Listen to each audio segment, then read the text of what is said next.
உலகத் தமிழ் சொந்தங்கள் அனைவருக்கும் யூடியூப் நேயர்களுக்கும் எஸ்.வி. ராஜனின் மதிய வணக்கம்.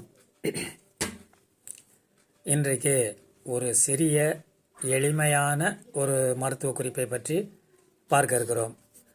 அந்த வகையில் சித்த மருத்துவத்தில் ஒரு பழமொழி உண்டு. இளைத்தவனுக்கு எள்ளும் கொழுத்தவனுக்கு கொள்ளும் கொடு என்று ஒரு பழமொழி. அதாவது உடல் மிக இளைத்து போய் என்ன சாப்பிட்டாலும் என்ன மருந்துகள் சாப்பிட்டாலும் உடல் தேராமலே சில பேர் மெலிந்து கொண்டே இருப்பார்கள். அது பள்ளிக்கூடத்தில் படிக்கிற மாணவ மாணவிகளாகட்டும், கல்லூரியில் படிப்பவர்களாகட்டும், அலுவலகத்தில் வேலை செய்ய யாராக இருந்தாலும் சில பேருக்கு உடல் தேராமலே மிகவும் ஒல்லியாக இருப்பார்கள். சட்டையை கழட்டினால் எலும்பை எண்ணலாம். நெஞ்சுக்கூடு பகுதியில் உள்ள எலும்பை எண்ணக்கூடிய அளவுக்கு ரொம்ப உடல் நிலையில் ஒரு வீக்காக இருப்பார்கள்.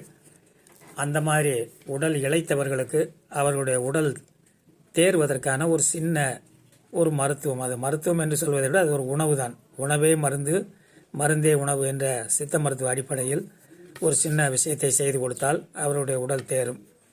அந்த வகையில் சுத்தமான கருப்பு எள் தேவையான அளவுக்கு வாங்கி அதை நன்கு புடைத்து கை வைத்து தேய்த்து அந்த உமி எல்லாத்தையும் புடைத்து எடுத்துவிட்டு ஒரு இரும்பு வாணலியில் போட்டு சிவக்க வறுக்க வேண்டும். அதாவது ரொம்பவும் கருகிவிடக்கூடாது, எள் வறுபடாமல் இருக்கக்கூடாது. அந்த எள் வாசம் நன்றாக வரும் வரை வறுத்து எடுத்து ஆற வைத்து கொள்ள வேண்டும். அந்த எள்ளுக்கு சம அளவு மண்டை வெல்லம், சுத்தமான மண்டை வெல்லம்.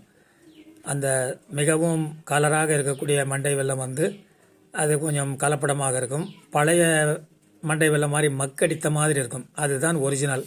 அது மாதிரி பார்த்து வாங்கி அந்த வெல்லத்தை ஒரு உரலில் போட்டு நன்கு இடித்து பவுடராக்கி இந்த வறுத்த எள்ளையும் மிக்சியில் கொரகொரப்பாக ஆறிய பிறகு, அந்த எள் ஆறிய பிறகு மிக்சியில் போட்டு கொரகொரப்பாக அரைத்து இந்த இடித்து வைத்துள்ள மண்டை வெல்லத்தில் சேர்த்து ஒரு 3 அல்லது 4 அல்லது ஒரு 5 ஏலக்காய் அதையும் தட்டி அதோடு சேர்த்து நன்கு கை வைத்து கிளற வேண்டும்.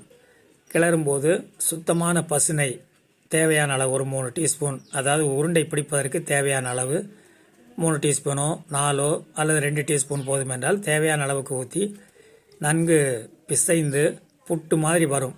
அதன் பிறகு அதை எடுத்து பெரிய நெல்லிக்காய் அளவுக்கு உருண்டைகளாக உருட்டி கண்ணாடி பாட்டில் அல்லது சில்வர் சம்படம் இவற்றில் தான் அதை பத்திரப்படுத்தி வைக்க வேண்டும். குழந்தைகளுக்கோ பெரியவர்களுக்கோ அந்த மாதிரி உடல் மெலிந்தவர்கள் யாராக இருந்தாலும் அவர்களுக்கு காலை சாப்பிட்டவுடன் 2 உருண்டை சாப்பிட்டு சுத்தமான பசும்பால் பனங்கள் கண்டு சேர்த்து சாப்பிட கொடுக்கவும். அதேபோல் இரவு சாப்பாட்டுக்கு பிறகு 2 எள் உருண்டைகளும் சாப்பிட்டு 1 டம்ளர் பால் பனங்கள் கண்டு சேர்த்து கொடுத்து வரவும்.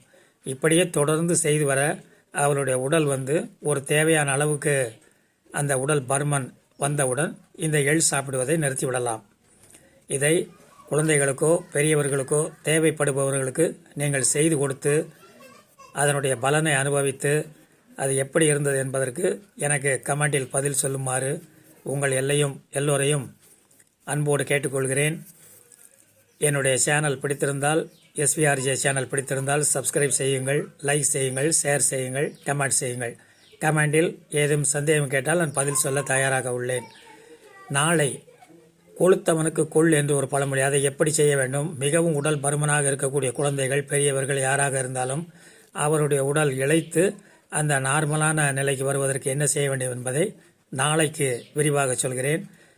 இன்றைக்கு இந்த எள் உருண்டையை செய்து கொடுத்து அதனுடைய பலனை அனுபவிக்கும்படி உங்கள் எல்லோரையும் அன்போடு கேட்டுக்கொண்டு உங்களிடமிருந்து விடைபெறுகிறேன். நன்றி, வணக்கம்.